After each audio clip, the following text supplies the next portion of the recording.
Hey everyone, Joshn Greenwald here, creator and founder of theblackvault.com. I decided to make this video to excerpt the UFO related cuts from my interview with James Woolsey. Now, I do want to urge you and encourage you to look at the whole interview. It puts into context secrecy as a whole. Obviously, the main brunt of the interview was about the JFK assassination, and I had cleared with him and his PR people to ask about UFOs.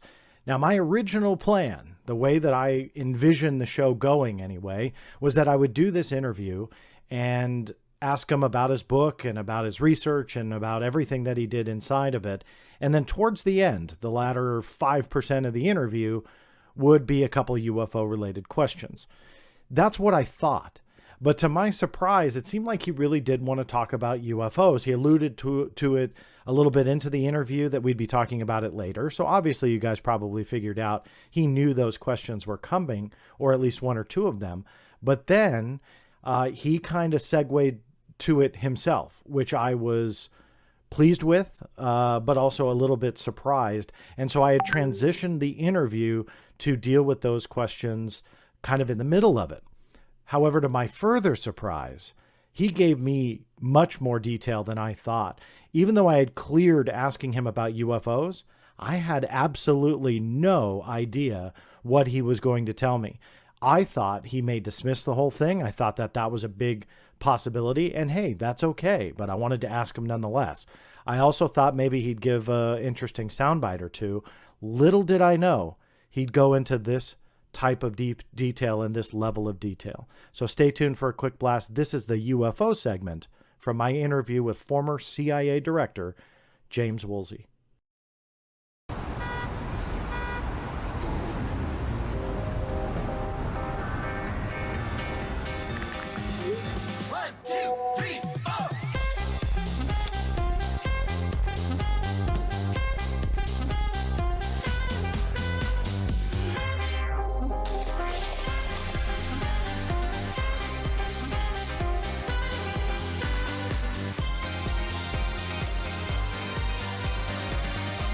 Miles de suavidad excepcional para un momento excepcional.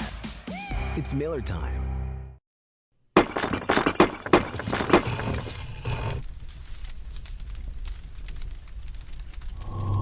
And let me just interject for a second. So all of those who are watching this and will comment on this video or on the podcast and say, well, that's exactly what you would expect from a former director of the CIA.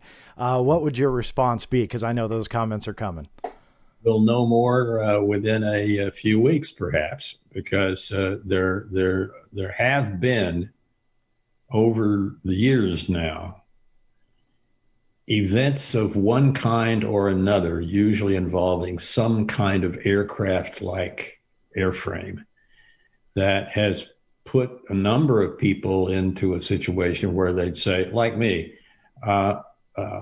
I never thought there was anything to all this. It always seemed pretty far out to me.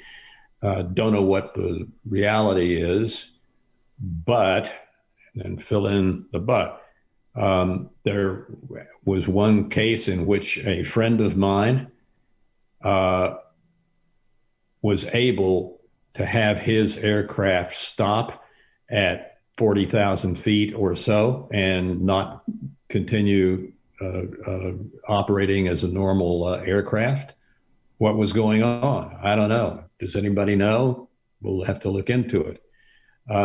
There have just been enough things like that have occurred that I think there will be a lot of examination of what's going on over the course of the several months, or maybe years, but maybe months to go. And obviously you're talking about the secrecy around unidentified aerial phenomena and UFOs. Can I ask you to clarify, were you using an analogy or were you being serious that you had a friend that had an aircraft at 40,000 feet that mysteriously stopped? I said it was, I have a friend who had been in an aircraft. 40,000 is not crazy. I mean, that's just all your pilots looking at this know that's not a wild and crazy idea. But I've talked to someone whom I respect, who says that there was some event in which an aircraft was paused, and basically that's all I know about that. Wow. I mean, you're kind of blowing my mind there. I really didn't expect that type of a story. And I appreciate you sharing that. Let me, if you don't mind, if I can stick with that topic, since we shifted a little bit from the JFK assassination, but talking about secrets and the CIA and so on. John Brennan, another former director of the CIA, had come out. And in fact, just to make sure that I have his quote right, and I wanted your reaction and maybe your overall thoughts on it, John Brennan had did a interview with George Mason University, and he was talking about UFOs and UAPs, and he was referencing some of the videos that have come out. I'm not sure if you're aware of those or watched them or anything, but called them quite eyebrow raising. And then he started talking about life in the universe. I think it's a bit presumptuous and arrogant for us to believe that there's no other form of life anywhere in the entire universe. Which was pretty interesting to hear a former director of the CIA talk about. John Ratcliffe, former DNI, he was interviewed with Fox News. He was talking about vehicles traveling that would exceed the sonic barrier without, the sound barrier, excuse me, without a sonic boom. That interview got a lot of attention too. So can I add your name to the list of those that are speaking out about this? What are your overall thoughts about whatever that phenomena is, and what are we dealing with? The only list I'm comfortable going on is one that would say these people have reported very curious behavior by aircraft. And it may be something real that is an extraordinary change for some unheralded reason, or it may be a complex set of different views of what's going on in the world of cyber and so forth. So I just don't know. Mm-hmm. But I'm not as skeptical as I was a few years ago, to put it mildly. Something is going on that's surprising to a series of intelligent aircraft experienced pilots. And we'll just have to see what it is. See what it is. Do you feel it's us? I mean, do you, in the sense that America is potentially testing something, and let's say the Navy doesn't know that the Air Force is testing technology? Do you think it's Russia doing what they do best and trying to, taunt us and in various ways? Do you have a theory in that regard? Because you had mentioned you're not as skeptical as you were a couple years ago. What did you mean by that? Just that I have been not in the presence of, but I've been in conversations with several individuals who have been close to an aircraft performing in an extraordinary fashion, that performs in a fashion that has not yet come to be something that people are comfortable with or expecting to see. That's about as far as I'd like to go. Sure. Which is openness to new things, willingness to examine them, hope that we can be friendly and able to deal with a wide range of behaviors in terms of dealing with our fellow human beings or with other creatures if they exist. I think we ought to be open to new possibilities. Some new possibilities are frauds. Mm-hmm. I don't think this one is, but over history, there have been a lot of frauds, and we could have another one. I don't think so. It's a fascinating topic. I want to transition back to your book, but if I can just ask you one last question, because this actually ties into a personal connection I have with you. I don't expect you to remember it, but about a decade ago, I was producing a television series for the History Channel, and your name, as I'm sure you recall this part, had turned up into kind of UFO legend. And I had talked to your office as a producer. We were looking to interview you then. And your office had informed us that the story we heard was not real. And so we didn't pursue it and respected that. But I know that my audience would want me to ask you this about a alleged briefing by a doctor who wrote about it in a book and said that he sat down with you and he was a briefer of UFOs. For you when you were the sitting director. So again, just for my audience who's not aware of the rebuttal, is there any truth to that story that you were briefed on UFOs when you were a sitting director? I remember the doctor. I thought he was articulate and seemed to be bright.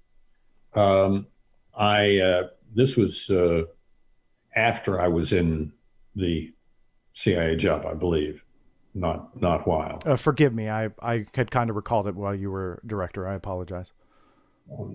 But I think that something like that did occur because I remember the doctor writing about his meeting with me and sounding much more definitive than I remembered the discussion. And so I was, not mad. I just said, well, he was pushing the envelope much more than I would like to see it pushed or believe it could be pushed.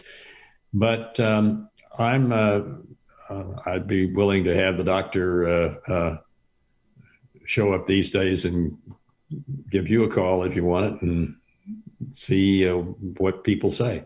Now, that was the main section on UFOs. I say main because out of respect for his time, and he's been very busy, and orchestrating and setting up this interview was hard to find a time that matched up for us. And I wanted to give him the respect that he deserved for spending time with me. And he was doing public relations for his book. Being the author of a couple myself, I understand how hard it is to put that together. And I wanted to showcase the work that he did. Not everybody's going to believe in his theory about the JFK assassination, but I wanted to highlight what he did. So I felt I was on borrowed time already with the UFO topic. So I attempted to transition back to the secrecy surrounding JFK. And I crafted my question as such, but I think that just with Zoom and, we were 3/4 of the way through the interview, I don't think he caught that I was trying to transition back to JFK. So rather, he crafted his answer to if I was still talking about UFOs and UAPs. Now, in the full interview, I clarified and did go back to the JFK assassination, had him answer and address that specifically. But here's his answer when it comes to the secrecy surrounding UFOs and how he put it. I appreciate all of the information on that. Let me transition back to what we were talking about, the secrecy around the assassination and your book, Operation Dragon. Recommend everybody to go buy it. I've got links to it in the show notes. If you're listening to the audio version, it's www.theblackvault.com/show notes. I'll link you right over to the ambassador's book. You can purchase that. I highly recommend you do so because you go into a lot of detail. You publish even letters from Oswald and kind of decode a lot of stuff in a very cool color insert in the middle of the book. So I highly recommend everybody to get that.